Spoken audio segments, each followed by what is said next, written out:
back to my dad's channel. Welcome back to my dad's channel. Welcome back to my dad's channel.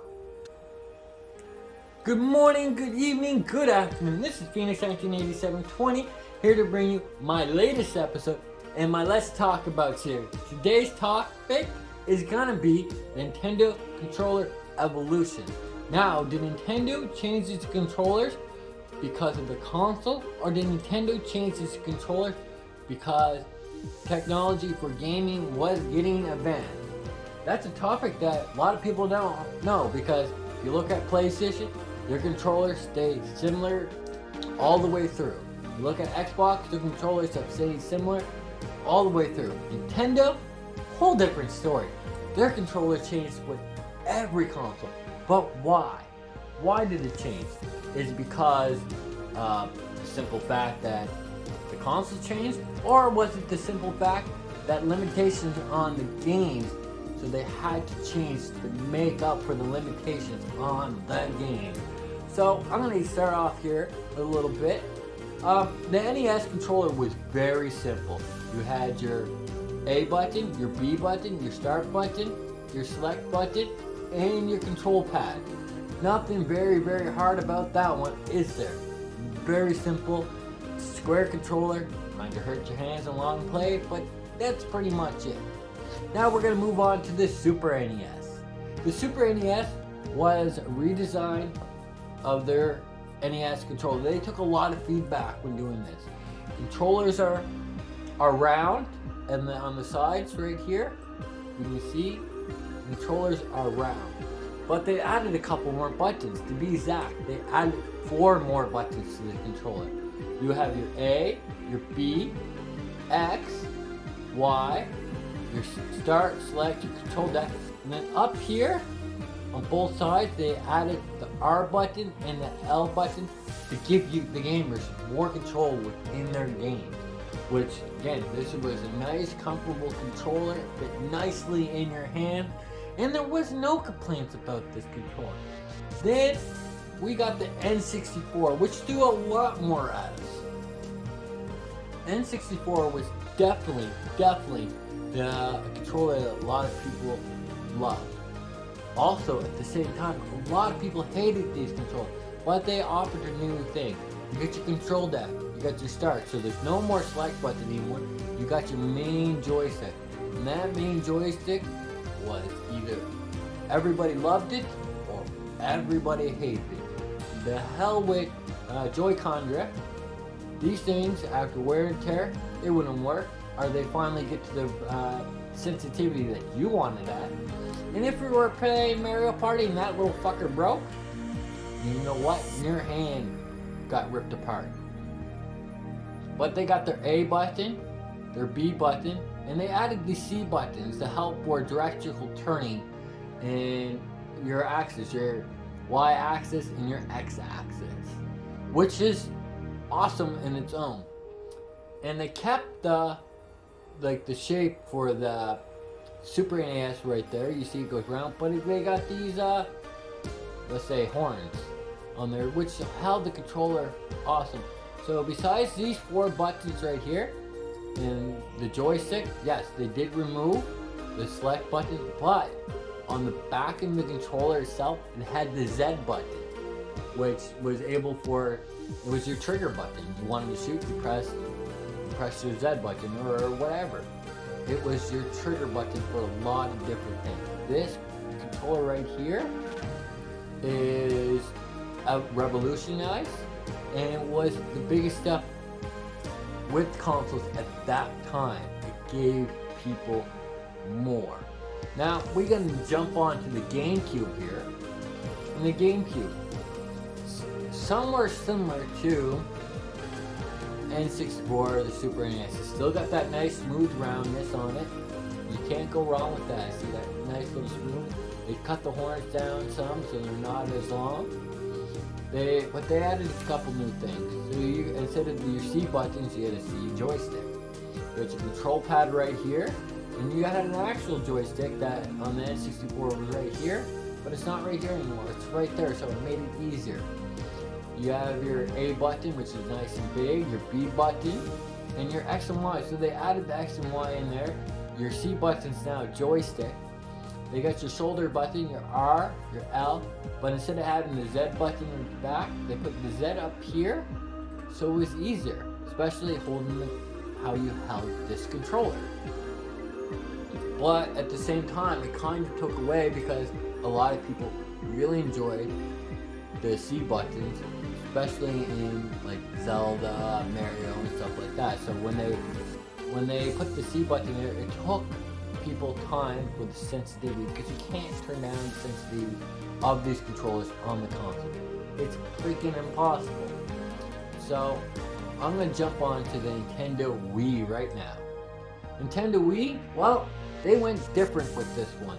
They came out with a motion controller, which had your one, your two, your plus, your home, your minus, your A button, you controlled that. Now on the back of this controller was your B button. But not all games could just simply use the Wii remote. So they came out with the nunchuck as well, which was your joystick, your Z button, and if you press the button right above it, it was your C button. When you held that button in, your joystick became your C joystick. And again, as games came out, they realized they needed to add on to stuff, so they added on the Motion Plus to the Nintendo Wii, which was awesome. But if you didn't like this setup, they also had a plug-in controller, which was the Wii Classic controller. Very, very similar to the Super NES, except for some differences. You got your A, B, your X, your Y. Your right joystick, your left joystick, your plus, your home, your minus, control deck. Then they had a button up here, which was your L button. They had a button right here, which was your ZL button. Right Z button, and your right button. But people were complaining because to hit these two buttons, sometimes you would hit the control deck. Or not the control deck, your shoulder buttons. Those shoulder buttons, so Nintendo heard people, so they came out with the Wii Pro controller, which is more simplified and better for your gamers. And I'm not gonna lie, I love this one. The buttons were nicely spaced out. I didn't have to hit other buttons while hitting the second Z buttons, LZ and RZ. I didn't have to worry about hitting my R and L because they were easy. You can switch your fingers around, which made classic games from the Virtual Console easier to play. It also made certain Wii games that didn't rely on motion easier to play. And again, like I said, motion. Not a lot of people like the motion. Some people prefer it this way. I'm not gonna lie. I prefer this way. I don't care for the motion. Never have, never will. Now we're gonna move on to the Wii U controller. Now the Wii U controller, a lot of people got confused. They thought it was add-on to the Wii. Marketing, Nintendo marketing sucked for the Wii U. Because your main controller to the Wii U was the gamepad, which added a bunch of new functions onto it. You had your microphone, your home, the battery light to control the TV, your power button to control the console, your plus, your select, your A, B, X, Y, your right joystick from on the bottom is now up here. You got a camera there, a 16-point touchscreen there, your Amiibo spot, so if you want to put your Amiibo to it, control deck, your left joystick, and double triggers on this side, so L, LZ, R, RZ. But if you didn't like that because it was heavy, you could use the Wii U Pro controller, which was more of a classic style controller. You had your A, B, X, Y, your joystick still at the top, your trigger buttons R, RZ, start, home, select, your power button, control deck, and your left joystick. So it left off a couple features, which was alright. I'm not gonna lie. In these games, in this controller right here, made Call of Duty fun. Made a lot of the Wii U games so much better than holding this. This was heavy, it was long, and it was heavy, so after a while it hurt your wrist. So we're gonna move on to the Nintendo Switch. Nintendo Switch actually came out with different type of controllers depending on how you purchased your Switch.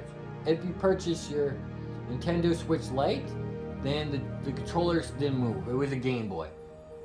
Joystick, control deck, your capture button, your select button, double trigger, L, LZ, R, RZ, your plus button, A, B, X, and Y, your home button, your right joystick, and your volume button's up here, and so is your power button. No camera, no nothing, kept it simple.